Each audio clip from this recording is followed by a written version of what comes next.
The game is the most exciting and authentic espionage game ever.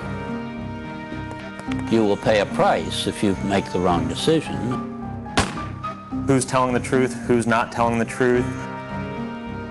You can get a pretty good sense of what an intelligence career would include. So I say, this is no fantasy, this is a real game. What drives Spycraft is reality. We asked the men that ran the two largest spy agencies in the world, what are the most dangerous scenarios looming in all of our futures?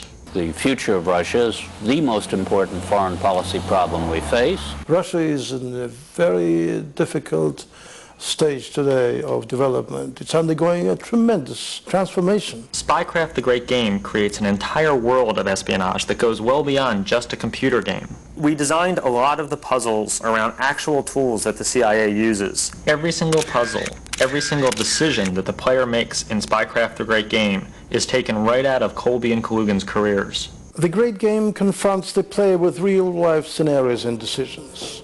As in the world of espionage, the line between right and wrong, friend and foe blur.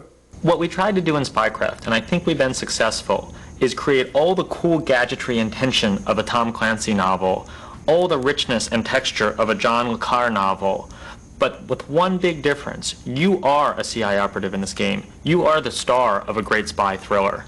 You play the role of a CIA operative working deep undercover to stop a group of spy mercenaries. In the game, as well as in the real world, there's a great fear that the Russian mafia is going to take control of all the Russian nuclear, chemical, and biological weapons.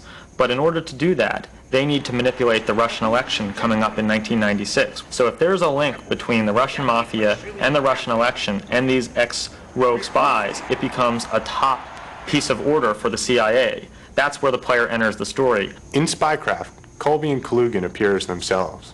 No one is above suspicion in this game. Not Colby and not Kalugin. Okay, Birdsong's intel is now A+, which means the president is in real danger. So the player's goal is to make heads or tails out of who's good, who's bad, what's going on in this world. Thorne, it's Warhurst. We've got a situation. We're building the team. You're on it. In this game, you can actually take your investigation online.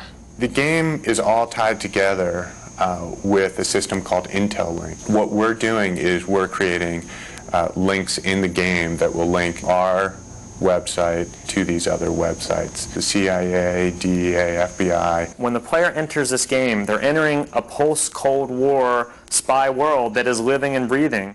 I know what this means. This is Thor. I wanted to show how deeply organized crime permeates Russia. I could think of no better place to start. The U.S. So you are FBI, CIA?